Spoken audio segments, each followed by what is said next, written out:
स्वयं वेद व्यास जी ने शिव महापुराण की कथा में कहा है। विदेश्वर संहिता में स्वयं वेद व्यास जी कहते हैं, इस मंत्र का उच्चारण करने वाले के मात्र मुख का दर्शन कर लीजिए, आपकी जिंदगी के सारे पाप समाप्त हो जाएंगे, अश्वमेध यज्ञ का फल प्राप्त हो जाएगा, जो जीवन के सारे पुण्य हैं वो हमें प्राप्त हो।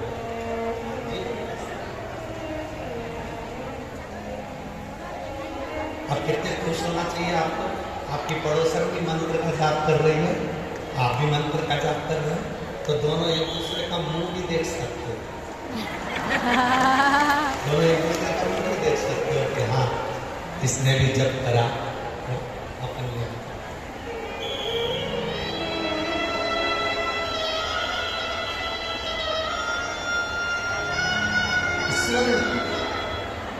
मंत्र जप, नाम जप,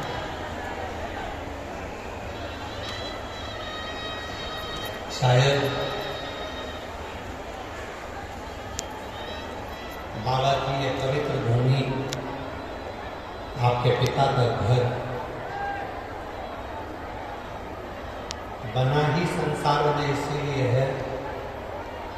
कि जब दुनिया के लोग सब दूर होकर खाए, हर जगह से जब झोली खाली रहे, तब आखिरी में अपने पिता के घर आकर उसको भरवा करते हैं।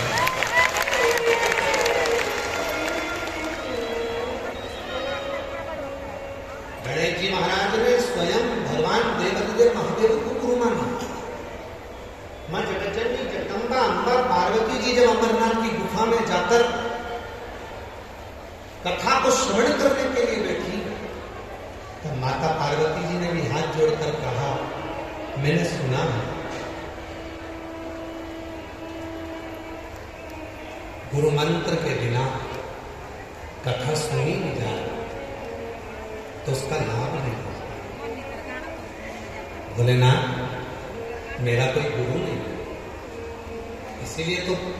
इस गुरु पूर्णिमा के पहले जो गुरु पूर्णिमा गई 2025 की, इसमें कहा था कि पति भी गुरु होता है, पिता भी गुरु होता है, पत्नी भी गुरु होती है,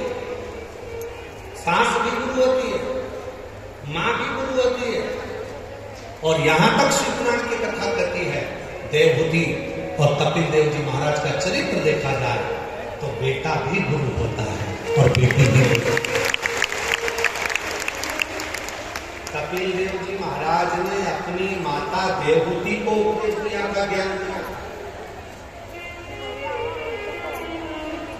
एक बेटे ने अपनी मां को ज्ञान दिया, बेटा गुरु बन गया। लोग कहते हैं कि आप कहते हो पति गुरु है, हाँ, पार्वती जी कहती है कि मैं कथा सुनूंगी और मुझे इस कथा का फल कैसे मिलेगा जब तक मैं गुरु मंत्र ना लूं, तो आप मुझे गुरु मंत्र दीजिए। देवाधिदेव महादेव कहते हैं, सुनो पार्वती, संसार का मनुष्य जब शिव महापुराण की कथा को सुनने के लिए बैठता है और उस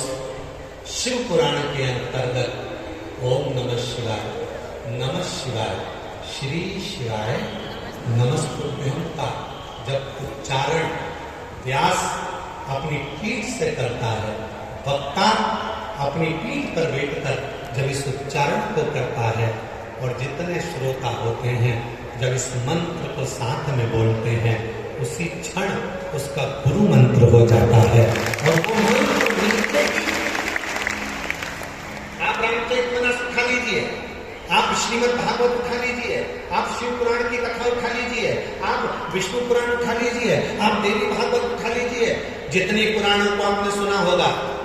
ईमानदारी से बोलना, जितनी पुराणों को सुना, श्रीमद् भागवत किस किसने सुनी, हाथ उठाओ जरा, जिन्होंने भागवत सुनी है, चलो रखो। भागवत सुनी तो पंडित जी शुरू करते हैं जब कथा को, तब उच्चारण करते हैं, ओम नमो भगवते वासुदेवाय, श्री कृष्ण श्री कृष्ण गोविंद। देवी भागवत प्रारंभ होने से पहले माता रानी का उच्चारण करवाते हैं। वो उच्चारण क्यों करवाते हैं? क्योंकि देवाधिदेव महादेव ने माता पार्वती से कहा, पार्वती जब कथा प्रारंभ होती है और उस प्रारंभ कथा में जब मंत्र का उच्चारण एक वक्ता अपने मुख से करता है, श्रोता उसका गुणगान करते हैं, उसी समय पर उसका गुरु मंत्र हो जाता है, फिर उसे कथा का लाभ मिलना प्रारंभ होता है।